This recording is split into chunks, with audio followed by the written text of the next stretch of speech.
Bonjour et bienvenue, voici notre tour d'horizon économique, géopolitique et boursier. Nous sommes le mardi 14 juin et pour comprendre comment tourne la planète finance, et même lorsqu'elle tourne à l'orage, c'est sur la bourse au quotidien et nulle part ailleurs.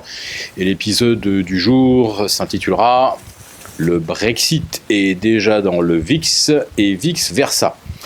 Oui, puisque nous constatons une véritable explosion du baromètre du stress, baptisé le VIX. Alors, il y en a un sur lequel il y a des transactions quotidiennes absolument colossales, qui est le VIX du S&P 500, avec des volumes parfois supérieurs même aux contrats que l'on négocie sur l'indice S&P lui-même. Et puis, il y a aussi le VIX du CAC 40. Alors, les deux ont un point commun, c'est qu'ils ont bondi de 60% en une semaine, c'est-à-dire depuis mardi dernier. Le VIX du S&P est passé de 12,70 à 24. Oui, ça fait un peu plus de 60%, je sais. Et pour le VIX du CAC 40, on est à 62%, puisque l'on est passé de 21,15 à 34,5. Le CAC 40, depuis mardi dernier, il perd 7%. Le S&P 500, seulement 2%. Vous avez là la preuve de l'intense manipulation exercée par les Sherpas de Wall Street pour éviter que les indices US ne valident des signaux baissiers parce que l'on ne sait pas comment on pourrait arrêter la machine baissière. Alors en Europe, on n'en sait rien, mais ça n'a pas d'importance. Ce qui compte, c'est que le retraité de Californie ne voit pas ses économies se volatiliser à New York ou sur le Nasdaq. Mais en Europe, eh bien, on a déjà cassé tous les supports, nous vous l'annoncions hier matin, en marge des tragiques événements sur lesquels nous n'avons pas pu faire l'impasse, évidemment. Mais les signaux étaient déjà là hier, ils sont confirmés aujourd'hui. Le CAC 40 a validé la tête-épaule avec la rupture des 4300 puis des 4250. L'Eurostoxx a pulvérisé également le support des 2009, tête-épaule, là aussi. Sur le DAX, eh bien là, on file tout droit maintenant vers les 9400. Alors pour le CAC 40, quel était le potentiel ? C'était assez facile. On avait une tête à 4006, une ligne de coup à 4250. Cela signifie que nous filons tout droit maintenant vers les 4000.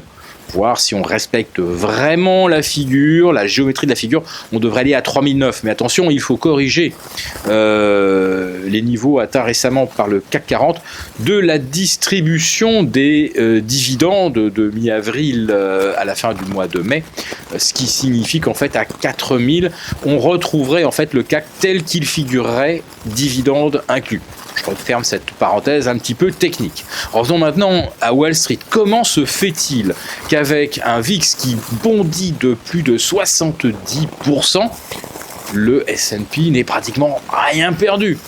Tout simplement parce que les Sherpas vendent à Tokyo, encore moins un ce matin, vendent le peu qu'ils ont ou qu'ils peuvent avoir à Shanghai, sur des places émergentes et évidemment en Europe. Et le cash récupéré sert à colmater les brèches, à maintenir le S&P en lévitation totalement artificielle. Car, j'insiste bien là-dessus, une envolée de 70% du VIX avec pratiquement aucune variation du sous-jacent, c'est quelque chose d'absolument historique.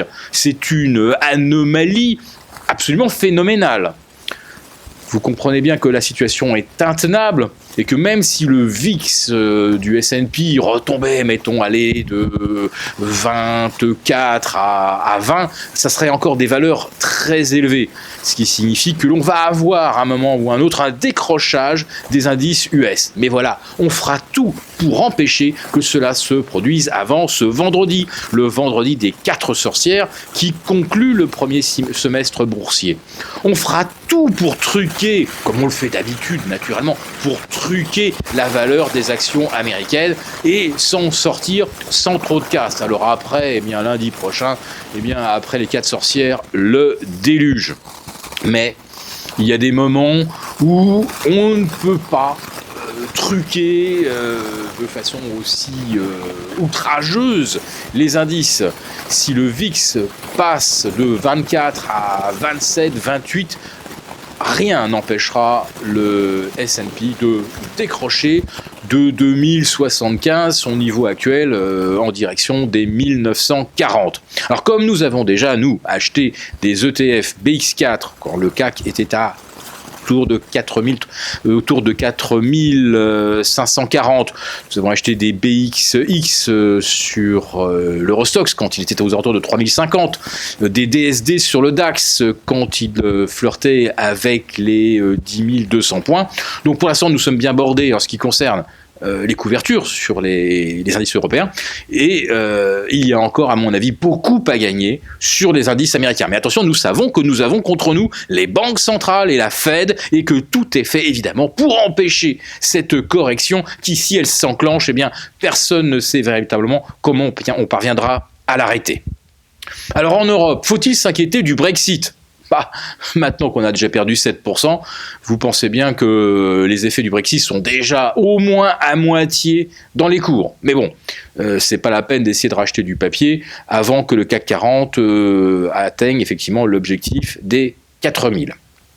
En ce qui concerne le Brexit, peut-être avez-vous vu cette une du Sun, cet excellent calembour à la britannique, Believe in Britain.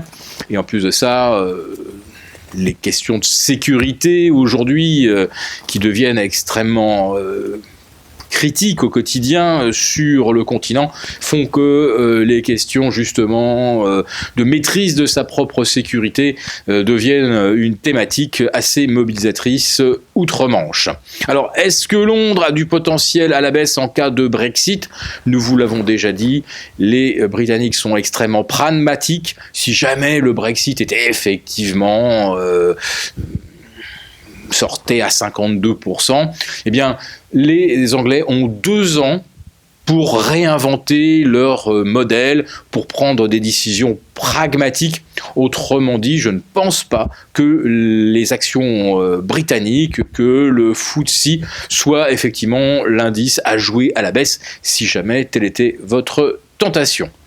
Voilà, donc, si jamais vous vouliez renforcer vos positions short sur le CAC 40 et l'Eurostoxx, il faut maintenant attendre un rebond technique. On vient d'enchaîner 3 gaps de rupture consécutifs à la baisse. Bon, ça c'est un signal moyen terme qui est absolument majeur, mais il faudrait laisser le CAC 40 remonter au moins jusque vers 4250. Donc pour l'instant à 4175, il peut aller chercher les 4000 sans qu'on ait malheureusement la possibilité de renforcer les positions bear. Si jamais il remonte, alors là oui, il ne faudra pas hésiter un seul instant à renforcer BX4 et BXX. Comptez naturellement sur Mathieu Lebrun dans Bourse au quotidien, Bourse Pro au quotidien, pour avoir le bon timing et les bonnes stratégies pour jouer ce scénario.